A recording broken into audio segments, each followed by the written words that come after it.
வணக்கம். ஜேகே செய்திகளின் பிரதான செய்திகள். முதலில் தலைப்புச் செய்திகள்.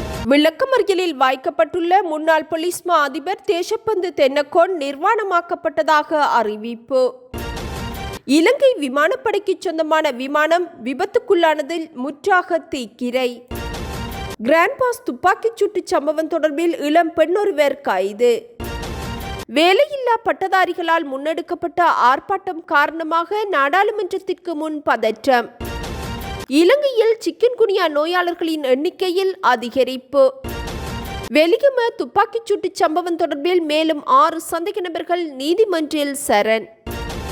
பூமியை விட 5 மடங்கு பெரியதான வைரங்கள் நிறைந்த புதிய கிரகம் கண்டுபிடிப்பு. இலங்கையில் விளக்கமறியலில் வைக்கப்படும் எந்தவொரு கைதியும் சிறைக்குள் நுழைவதற்கு முன் நிர்வாணமாக்கப்பட்டு சோதனையிடப்படுவார் என வழக்கறிஞர் ஜானக அபேவிக்ரம தெரிவித்துள்ளார். இதன்படி விளக்கமறியலில் வைக்கப்பட்ட முன்னாள் போலீஸ் மா அதிபர் தேசப்பந்து தென்னக்கோனுக்கும் அது நடைபெற்றிருக்கலாம் என அவர் குறிப்பிட்டுள்ளார். ஏனைய கைதிகளை போன்றே குறைந்தபட்ச வசதிகள் சிறைக்குள் தேசப்பந்துவிற்கு கிடைக்கும் எனவும் தண்டனை விதிக்கப்பட்ட கைதிகள் அணியும் ஜம்பரை அவர் அணிய வேண்டிய அவசியம் இல்லை எனவும் வழக்கறிஞர் சாணக்க அபேவிக்ரம தெரிவித்துள்ளார்.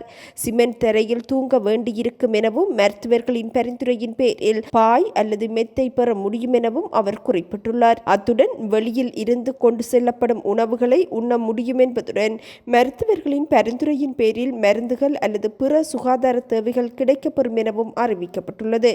மாத்தறை நீதவான் நீதிமன்றத்தினால் ஏப்ரல் 3ஆம் தேதி வரை விளக்கமறியலில் வைக்கப்பட்டுள்ள போலீஸ் மா அதிபர் தேசப்பந்து தென்னக்கோன் நேற்று மாலை தும்பர சிறைக்கு கொண்டு செல்லப்பட்டிருந்தமை குறிப்பிடத்தக்கது. எதிர்வரும் 36 மணித்தியாலங்களில் நாட்டின் பல பகுதிகளில் மழை அல்லது இடியுடன் கூடிய மழை பெய்யும் என வளிமண்டலவியல் திணைக்களம் எதிர்வு கூறியுள்ளது. மேல் சப்ரகமுவ, மத்திய மற்றும் வடமேல் மாகாணங்களிலும் காலி, மாத்தறை மற்றும் மன்னார் மாவட்டங்களிலும் பிற்பகல் 2 மணிக்கு பின்னர் மழை அல்லது இடியுடன் கூடிய மழை பெய்யும் என அறிவிக்கப்பட்டுள்ளது. அத்துடன் சில இடங்களில் 75 மில்லிமீட்டருக்கும் அதிகளவிலான பலத்த மழைவீழ்ச்சி எதிர்பார்க்கப்படுகின்றது. எவ்வாறாயினும் மழையுடனான வானிலையின் போது ஏற்படும் காற்று மற்றும் மின்னல் தாக்கங்கள் ஏற்படக்கூடிய ஆபத்துக்களை குறைத்துக் கொள்ள தேவையான முன்னெச்சரிக்கை நடவடிக்கைகளை மேற்கொள்ளுமாறும் பொதுமக்கள் அறிவுறுத்தப்பட்டுள்ளனர். 15 வயது சிறுமியின் கழுத்தில் கத்தியை வைத்து அச்சுறுத்தி அச்சிறுமியை பாலியல் வன்புணர்வுக்கு உட்படுத்திய சம்பவம் தொடர்பில் சிறுமியின் தந்தையின் நண்பரான 50 வயதான நபரொருவர் கைது செய்யப்பட்டுள்ளார். குறித்த நபர் கடந்த 20ஆம் தேதி தனமல்வில போலீசாரால் கைது செய்யப்பட்டுள்ளார். சந்தேக நபர் போதைக்கு அடிமையானவர் என்பதுடன் சிறுமியின் தந்தையுடன் சேர்ந்து மது அருந்துகின்றமையும் விசாரணைகளில் கண்டறியப்பட்டுள்ளது. இதன்போது கடந்த 19ஆம் தேதி இருவரும் ஒன்றாக மது அருந்திவிட்டு தந்தை வீட்டை விட்டு வெளியேறிய போது சந்தேக நபர் சிறுமியின் கழுத்தில் கத்தியை வைத்து அவரை அச்சுறுத்தி வீட்டின் தோட்டத்திற்கு கீழ் அழைத்துச் சென்று பாலியல் பலாத்காரத்திற்கு உட்படுத்தியுள்ளார். தொடர்ந்து இச்சம்பவம் தொடர்பில் சிறுமி தனது தாயிடம் கூறியதை அடுத்து சிறுமியும் தாயும் தனமல்வில போலீசாரிடம் சென்று முறைப்பாடு செய்துள்ளனர். தொடர்ந்து கைது செய்யப்பட்ட சிறுமியின் அயல்வரான அவரது தந்தையின் நண்பர் நீதிமன்றில் ஆஜர்படுத்தப்பட்டுள்ளார். சிறுமி மருத்துவ பரிசோதனைக்காக ஹம்பாந்தோட்டை மாவட்ட பொது வைத்தியசாலையில் அனுமதிக்கப்பட்டுள்ளார். குடும்ப மருத்துவர் என்ற கருத்தை நாட்டிற்கு அறிமுகப்படுத்த சுகாதார அமைச்சு தீர்மானித்துள்ளது. ஆரம்ப சுகாதார சேவைகளை வலுப்படுத்துவதும் பொதுமக்களுக்கு மிகவும் திறமையான சேவைகளை வழங்குவதும் இதன் நோக்கம் என சுகாதார மற்றும் வெகுஜன ஊடக பிரதி அமைச்சர் ஹன்ச விஜயமுனி தெரிவித்துள்ளார். இதன் கீழ் 3 கிராம அலுவலர் பிரிவுகளுக்கும் தலா ஒரு வைத்தியர் நியமிக்கப்படுவார் எனவும் இதற்காக தனியொரு மையம் நிறுவப்படும் எனவும் அவர் குறிப்பிட்டுள்ளார். தெமட்டகொடையில் போதைப்பொருள் வாங்குவதற்கு பணம் கொடுக்க மறுப்பு தெரிவித்த தாயார் ஒருவரை அவரது மகன் கொலை செய்துள்ளார். 68 வயதுடைய தாயாரை மகன் கொலை செய்துள்ளதாக போலீசார் தெரிவித்துள்ளனர். பாதிக்கப்பட்ட தாய் தனது மகன் மற்றும் அவரது மூத்த சகோதரியுடன் வசித்து வந்தார். 46 வயதான மகன் போதைப் பொருளுக்கு அடிமையாக இருந்ததாகவும் இதனால் இடைக்கிடையே வீட்டில் வாக்குவாதங்கள் இடம்பெற்றுள்ளமையும் போலீஸ் விசாரணைகளில் கண்டறியப்பட்டுள்ளது. இந்நிலையில் பணம் கேட்டு கொடுக்க மறுப்பு தெரிவித்தமையினால் சந்தேக நபர் தாயை கொலை செய்துள்ளமையும் விசாரணைகளில் கண்டறியப்பட்டுள்ளது. சந்தேக நபர் கைது செய்யப்பட்டு நீதிமன்றில் ஆஜர்படுத்தப்பட்ட பின்னர் விளக்கமறியலில் வைக்கப்பட்டுள்ளார்.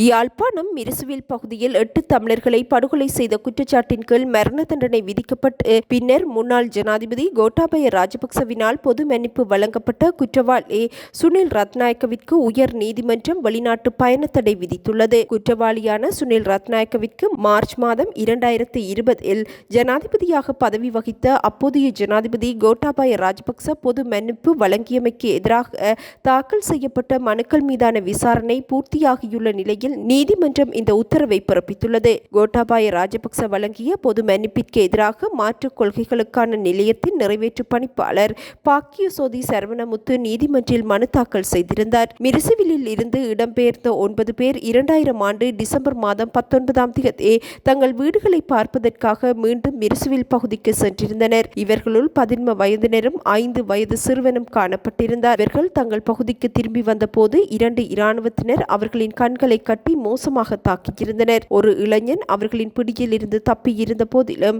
ஏனைய 8 பேரும் படுகொலை செய்யப்பட்டனர். அவர்களின் உடல்கள் அருகில் உள்ள பகுதியில் புதைக்கப்பட்டிருந்த நிலையில் மீட்கப்பட்டிருந்தமையும் குறிப்பிடத்தக்கது. நாடாளுமன்ற சுற்று வட்டாரத்திற்கு அருகில் வேலையில்லா பட்டதாரிகள் முன்னெடுத்து வரும் போராட்டம் காரணமாக அப்பகுதியில் பதற்றமான சூழல் ஏற்பட்டுள்ளது. போராட்டத்தில் ஈடுபட்டுள்ள வேலையில்லா பட்டதாரிகளுக்கு போலீசாருக்கும் இடையில் மோதல் நிலை ஏற்பட்டுள்ளமையினால் இப்பதற்றமான சூழல் ஏற்பட்டுள்ளது. எவ்வாறாயினும் வேலையில்லா பட்டதாரிகளை கட்டுப்படுத்தும் நோக்கில் போலீசார் பல்வேறு நடவடிக்கைகளை முன்னெடுத்துள்ளனர். இதனிடையே ஐக்கிய மக்கள் சக்தியின் நாடாளுமன்ற உறுப்பினர் தயாஸ்ரீ ஜெயசேகர மற்றும் தொழில்துறை அமைச்சர் சுனில் ஹந்தனித்தி ஆகியோருக்கிடையில் இன்றைய நாடாளுமன்ற அமர்வின் போது வாய்த்திருக்கம் ஏற்பட்டுள்ளது. தயாஸ்ரீ ஜெயசேகர சபாநாயகருக்கு அறிவுறுத்தல் வழங்குவதாக அமைச்சர் சுனில் ஹந்தனித்தி குற்றம் சுமத்தியதைத் தொடர்ந்து இருவருக்கிடையில் கடுமையான வாக்குவாதங்கள் இடம்பெற்றுள்ளது.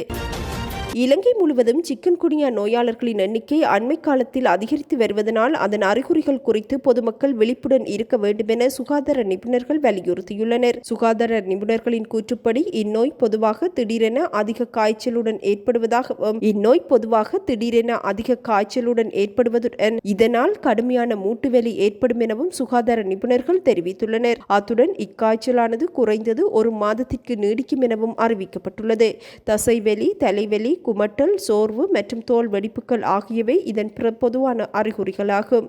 பெரும்பாலான நோயாளிகள் 1 வாரத்திற்குள் குணமடைந்தாலும் நீடித்த மூட்டுவலி பல மாதங்கள் அல்லது ஆண்டுகள் நீடிக்கும் எனவும் குறிப்பாக வயதான நபர்களிடம் நோயின் தன்மை நீடிக்கும் எனவும் வைத்தியர்கள் தெரிவித்துள்ளனர். கொசு இனப்பெருக்கம் செய்யும் இடங்களை அகற்றுவதே தொற்று நோயை கட்டுப்படுத்துவதற்கு மிகவும் பயனுள்ள வழி எனவும் சுகாதார நிபுணர்கள் தெரிவித்துள்ளனர். போலீஸ் ஊடக பேச்சாளர் பதவிக்கு பொருத்தமான அதிகாரியொருவரை நியமிக்கும் வரையில் தான் குறித்த பதவியின் பொறுப்புகளை நிறைவேற்ற கடமைப்பட்டுள்ளதாக போலீஸ் ஊடக பேச்சாளர் போலீஸ் அத்தியட்சகர் புத்திக்க மனதுங்க தெரிவித்துள்ளார். இன்று போலீஸ் மேலதிக படை தலைமையகத்திற்கு முன்னால் ஊடகங்களுக்கு கருத்துரைக்கும் போது அவர் இதனை குறிப்பிட்டார். தான் போலீஸ் ஊடக பேச்சாளர் பதவியை ராஜினாமா செய்ய கோரிக்கை விடுத்துள்ளதாகவும் தனிப்பட்ட காரணத்திற்காகவே பதவியை ராஜினாமா செய்வதாகவும் புத்திக்க மனதுங்க குறிப்பிட்டுள்ளார். இதேவேளை தனிப்பட்ட காரணத்திற்காக இடமாற்றம் ஒன்றை கோரியுள்ளதாகவும் அக்கோரிக்கை நிறைவேறும் வரையில் போலீஸ் ஊடக பேச்சாளர் பதவியை தொடர்வதாகவும் அவர் குறிப்பிட்டுள்ளார். மாத்தறை வெலிகம பிரதேசத்தின் விடுதியொன்றின் முன்னால் இடம்பெற்ற துப்பாக்கிச்சூட்டு சம்பவத்துடன் தொடர்புடைய ஏனைய 6 சந்தேக நபர்களும் மாத்தறை நீதிமன்றில் சரணடைந்துள்ளனர். இதன்படி இன்று மனு ஒன்றை முன்வைப்பதன் மூலம் 6 சந்தேக நபர்களும் மாத்தறை நீதவான் நீதிமன்றில் சரணடைந்துள்ளனர். 2023ஆம் ஆண்டு டிசம்பர் மாதம் 31ஆம் தேதி மாத்தறை வெலிகம பிரதேசத்தின் விடுதி ஒன்றின் முன்னால் குறித்த துப்பாக்கிச்சூட்டு சம்பவம் பதிவாகியிருந்தது. நாசாவின் ஜேம்ஸ் வெப் தொலைநோக்கியானது புதிய கிரகத்தை கண்டுபிடித்துள்ளது. இப்புதிய கிரகம் பூமியை விட 5 மடங்கு பெரியது என நாசா தெரிவித்துள்ளது. பூமியில் இருந்து 41 ஒளி ஆண்டுகள் தொலைவில் இக்கிரகத்தை கண்டுபிடித்துள்ளதாகவும் நாசா தெரிவித்துள்ளது. முக்கியமாக புதிய கிரகத்தில் கணிசமான அளவு வைரங்கள் இருக்கலாம் எனவும் ஆராய்ச்சியாளர்கள் நம்புகின்றனர். கிரகத்தின் நிறை 1/3 பங்கு வைரங்களால் ஆனது எனவும் அறிவிக்கப்பட்டுள்ளது. இந்த கிரகத்தில் வைரம் போன்ற கார்பன் சார்ந்த கட்டுமானங்கள் இருக்கலாம் எனவும் ஆய்வாளர்கள் அறிவித்துள்ளனர். இத்துடன் இன்று எமது பிரதான செய்திகள் நிறைவடைகின்றன. நமது அடுத்த பிரதான செய்திகளை நாளை எதிர்பாருங்கள். வணக்கம்.